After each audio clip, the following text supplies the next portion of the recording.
Did you outline the screenplay for Lost Fair? Well, there was an outline of what was going to happen in the original pitch that was presented to me. The physical act of outlining, no, not in the sense that I never got the 4x5 cards and pinned them up on the wall and reordered them, and so I never approached the structure in that way. It came across much more organically than that. I in fact I worked giving notes to Rachel, and she did 3 drafts. So she said the draft that I'd given her was kind of was kind of the whitewashed version. I said, give me your grittiest version that you have. And then she did 2 more drafts after that. And although they were good, but they went completely in a different direction. So I was trying to focus in a particular direction, and stuff was getting wilder and wilder, and that's when I decided to come in and start structuring. So I did a draft that was based on 3 different drafts that she had done, and then honed it down. Then I gave it to some writer friends of mine. When I'm in doubt about structure, they're very good because they're, once again, you can read. I think the only people that can't really see the structure of a screenplay are the people that are writing it, you know. It's that you can be as erudite as you want about like criticizing other people. So, oh, well, this is no, you know, page 5, this should have happened, and you know. But you just, somehow when you're writing yourself, all that objectivity goes away. So it's very important to me to have a cadre of people that I go to you know, help me, ground me in a project, you know. And I'm lucky to have met those people in my journey of writing, you know. How was the dialogue when you first read it? The dialogue was one of the things that attracted me to it very much, and there's a lot of the original dialogue in the script. Now, the stuff that I added, but I tried to keep it in the same voices of those characters. For instance, she has an imaginary friend in the movie that she speaks to who becomes a character in the movie, and a lot of the dialogue between her and her imaginary friend is completely untouched from the original version. So I loved her dialogue, you know, and I tried to keep it as intact. Obviously, it has to change when you change the structure and the overall thing, and there are new scenes. But I tried to keep everything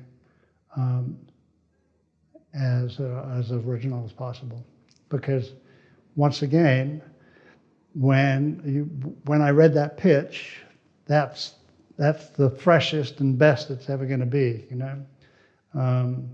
You know, after that, you're not objective on, because you've read it once, all your objectivity has gone away. In other words, now you have to start looking at the story logically in terms of structure, but that first emotional feeling that you get from the script, you'll never have that beyond the first read. So there were 3 versions, it sounds like, that you looked at, the original, and someone said it was too vanilla, and then a gritty version, and then... Well, no, she said that she had rewritten it several times, you know. And I said, well, is this the grittiest version that I'm reading? She said, no, I put this version out because people had told me, people that she'd shown the project to before had said, no, this is too dark. I'm not going to be able to make this, you know. But here I was asking her for her darkest version of it, you know.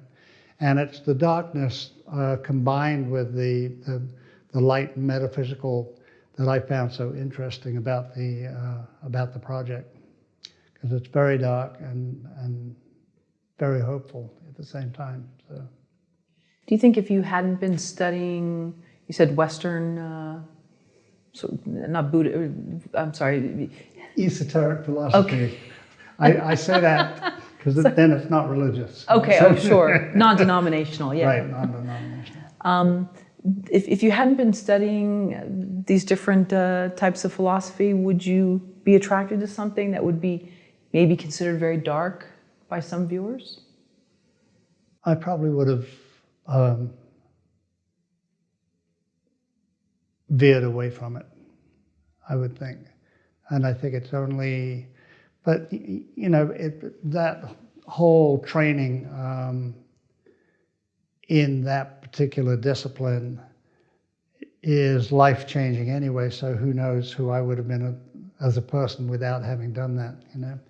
But so I'm really a believer in the fact that you are exactly where you need to be, and everything that's happening in your life is for the perfect reason, and you know, nothing happens by accident. So that's my philosophy. So I don't think, I think I would have been attracted to the story, but who knows, because I was who I was when I read it. Where does the movie stand now? Well, I think we're just coming up to 10,000 streaming minutes on Amazon, so I think that's good. But I don't really know.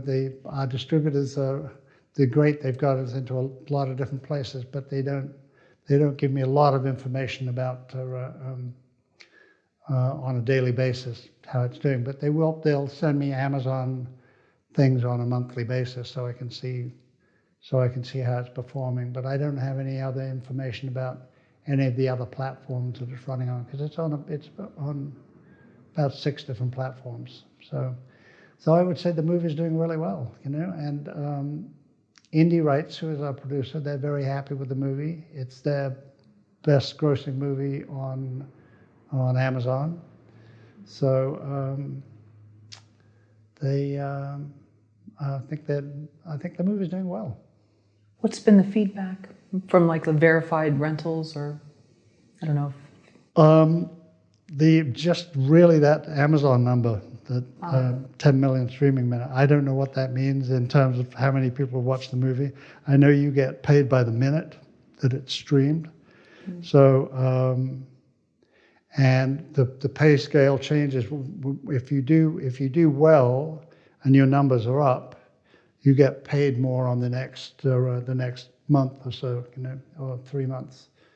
So financially, I don't know how the movie is doing yet, but it looks like it's doing well.